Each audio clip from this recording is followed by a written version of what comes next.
Hey, what's up, Improvement Warrior? Jason Yun, back with you again. Happy whatever day it is that you're watching this. But for me, happy Wednesday. Hope you are enjoying the day. And today I wanted to discuss water and just how important water is. And it is extremely important. It is much, much, much, much, much more important than the food. Okay, you can get the food 100% perfect. If your water is off or it's wrong, then you are going to struggle, and ultimately you're going to fail. So with water, what has been preached and put out there for decades is the 8 glasses of water per day. So that's 64 ounces a day, and that simply that's a good starting point, but that's not going to cut it because most people, if you're only getting 64 ounces a day, for most people, and especially for adults, you are more than likely dehydrated. So 64 ounces is a good starting point, but it's not your end point. Your end point should be a minimum of half of your body weight in ounces. Half your body weight. So if you weigh 200 pounds, it should be at least 100 ounces. And the more active you are, the more you sweat, then the more water you should get. So I shoot for 4 to 5 liters. So this is one of my water bottles. This is 1.6 liters.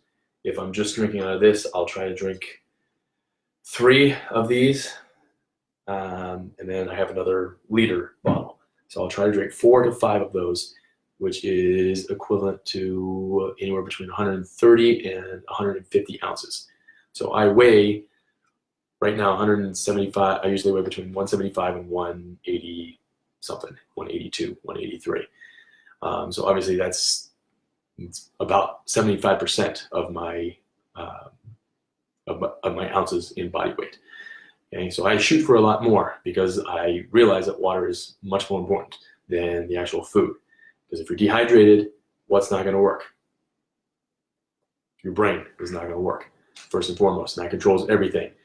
Hormones are not going to be working as well. All the organs, okay, your liver is not going to be working as well. All the other organs, pancreas, and lungs, and everything, all your cells, each of our hundreds of trillions of cells that we have, they have 3 main components, every single one of them. It has water, has fat, and has cholesterol. That tells you how important those 3 things are. So if you're not getting it, then that's an issue. And most people who get into the keto challenge or get into start a new lifestyle, low carb, all that stuff, they're getting into it for, health is one reason. Another big reason is weight loss or fat loss and energy, okay? And you cannot have weight loss and fat loss and energy if you are dehydrated, okay? So if you're not at 64 ounces right now, that is a goal you're gonna be shooting for over the next month. You don't wanna just jump up, so say you're at 32 ounces right now, you don't wanna just jump up to 64 ounces, or if you're at 64 ounces, you don't wanna just jump up to half your body weight in ounces, because then you're going to be in the bathroom a lot, and it's going to take a while to filter that out and get back to a normal bathroom routine. But most people will stop before that because it'll be too much of a life change. So we don't want that. We want to implement things, and we want them to become a habit over time. Okay. Another thing is if you're drinking dehydrating drinks, so caffeine, coffee, soda, that stuff needs to go ASAP, especially if it's diet soda. Diet soda or regular soda needs to be out of your life as soon as possible. Energy drinks, Monster, Red Bull, anything like that, anything that has caffeine, that is going to dehydrate you. So if you are drinking that stuff, you can drink it, but realize you have to drink even more water. So for every ounce, so say you drink 8 ounces of coffee every morning, that means on top of the half your body weight in ounces, you need to add another 16 ounces So for every ounce of dehydrating drink, you need to add another 2 ounces on top of your normal water intake. Okay?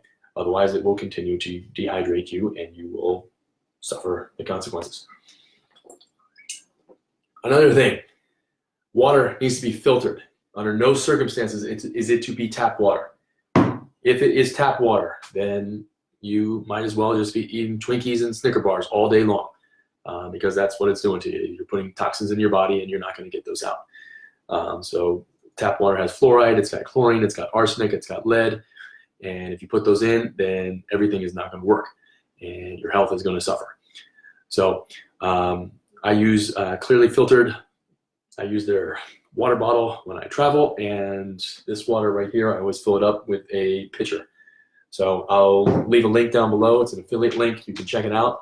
But that's the one that I use. It filters out 98% of the fluoride and about 99.9% of all the other crap and garbage in there. So that's it. That's what I want to talk to you about, water. I will be in the 13 Pillars webinar, which I'm working on right now. Water is number 3 on the list. Nutrition is number 8. Okay, that's how much more important water is than food. Okay, the longest fast on record is 382 days. 382 days. That's how long they went without any food. Okay, so you can go a long time without food. Can't go more than 7 days without water, without negative detrimental effects, and I wouldn't even go that long. So get your water, get it in. If you have questions, let me know, and I'll see you on the next video. Stay strong, stay positive, be the improvement warrior.